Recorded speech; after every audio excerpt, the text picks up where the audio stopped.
আসসালামু আলাইকুম, welcome to sports talk with আশিকে। আমি মিজানুর আশিক আছি আপনাদের সাথে। বাংলাদেশের আগে এমন একটা অবস্থা ছিল যে পেসাররা কখনো বাংলাদেশের শক্তি হয়ে কাজ করতে পারতো না। লাইক আপনি যখন বিদেশের মাটিতে খেলবেন, আপনি যখন দেশের সারফেসে খেলবেন, তখন স্পিনাররা আপনার জন্য সবচেয়ে কার্যকরী ভূমিকা পালন করতো। মিরপুরের পিচে সবসময় স্পিনাররা আপনাকে ম্যাচ জিতিয়ে দিত। তবে এইবার চিত্রটা একটু ভিন্ন। স্যার অ্যালান ডোনাল্ড যা করে গেছেন, বাংলাদেশের পেস অ্যাটাককে যা তৈরি করে গেছেন, তা দিয়ে বাংলাদেশ অনেক দূর এগোতে পারবে এবং বাংলাদেশের পেসাররা লং টাইম একটা সার্ভিস দিতে পারবে বাংলাদেশ ন্যাশনাল টিমকে। নাহিদ রানা এখন যে একটা মুভমেন্টে রয়েছে, নাহিদ রানা বাংলাদেশের বর্তমান পেসার একটা ভেরি গুড সেন্সেশন এবং বাংলাদেশের এখন বর্তমানে একটা স্পিড স্টার বলা যায়। আপনি কি কখনো চিন্তা করেছিলেন মিরপুরের পিচে কখনো কোনো পেসার 145 প্লাস গতি দিয়ে বল করবে, প্লাস 5 উইকেট নিবে? আপনি এটা কখনো চিন্তা করতে পারেননি। বর্তমান যে মিরপুরের পিচ, স্পিনিং উইকেট, সেই কন্ডিশনে নাহিদ রানার মতো একজন পেসার 140 প্লাস কিলোমিটার গতিতে বল করবেন, সেখানে 5 উইকেট পাবেন এগেইনস্ট পাকিস্তান, এইটা কখনো চিন্তাও করা যেত না। বাট সেই চিন্তাটা না করতেই নাহিদ রানা জিনিসটা সফল করেছেন। 140 প্লাস গতিতে বল করেছেন এবং পাকিস্তানের এগেইনস্টে লাস্ট সিরিজে 5 উইকেট নিয়েছেন। অর্থাৎ তার ক্যারিয়ারের ষষ্ঠ ম্যাচে এসে তিনি ফাইফার পেয়েছেন এবং 5 উইকেটস হল যেটাকে বলা হয়। এখন কথা হচ্ছে, এর পরের দুটা ওয়ানডেতে নাহিদ রানা কেন মার খেলেন? প্রথম ওয়ানডেতে 7 ওভারে 24 রান দিয়ে 5 উইকেট পেয়েছেন নাহিদ। এরপর নাহিদকে আসলে রেস্টে দেওয়া হয়েছিল। দেন মেহেদী মিরাজ, মুস্তাফিজুর রহমান, তাসকিন আহমেদ তারা কিন্তু ওভার কন্টিনিউ করে গেছেন। পরের দুই ম্যাচে নাহিদ রানা সবচেয়ে এক্সপেন্সিভ ছিলেন, পেসারদের মধ্যে সবচেয়ে এক্সপেন্সিভ ছিলেন নাহিদ রানা।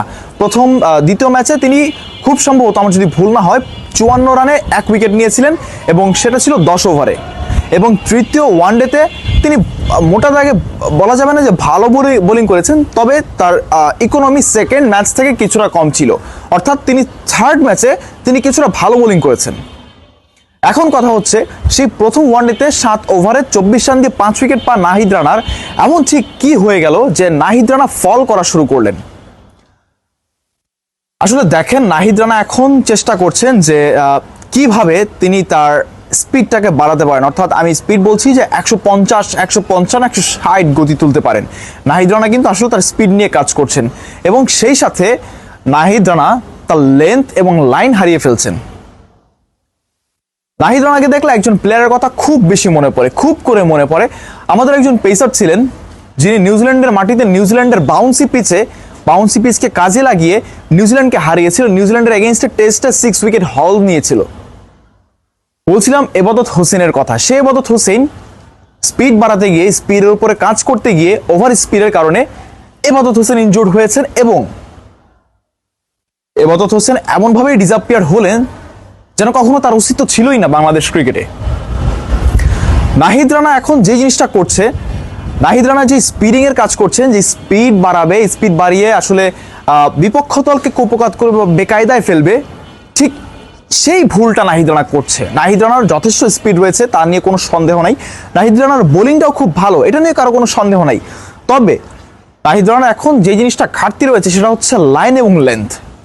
নাহিদ রানা স্পিড বাড়ানোর চিন্তায় লাইন লেন্থ হারিয়ে ফেলছেন, যেই কারণে তিনি বুঝতে পারছেন না কখন ইয়র্কার দিতে হবে, কখন বাউন্সার দিতে হবে, কখন শর্টার লেন্থ ডেলিভারি করতে হবে।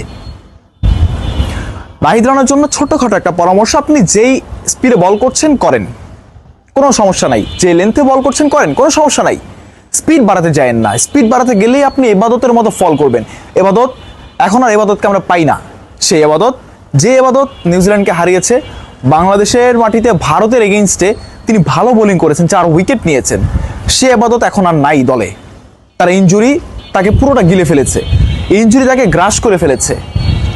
সো নাহিদ রানা যাতে এবাদত হোসেনের মতো না হয়, সেই ব্যাপারে শন টেটকে একটু মনোযোগী হতে হবে। নাহিদ রানাকে প্রেশার দেওয়া যাবে না। নাহিদ রানা যখন তিনি বল করছিলেন থার্ড ওয়ানডেতে, তখন আমরা দেখছিলাম যে নাহিদ রানা আসলে তার স্পিড বাড়ানোর উপর তিনি প্রেশার দিচ্ছিলেন, অর্থাৎ নিজের উপরে নিজে প্রেশার দিচ্ছিলেন। লাইক তিনি তার যে ন্যাচারাল যে স্পিড, সেই স্পিডের উপরে তিনি কনফিডেন্স বলেন বা কন্ট্রোল বলেন, সেটা হারিয়ে ফেলছিলেন।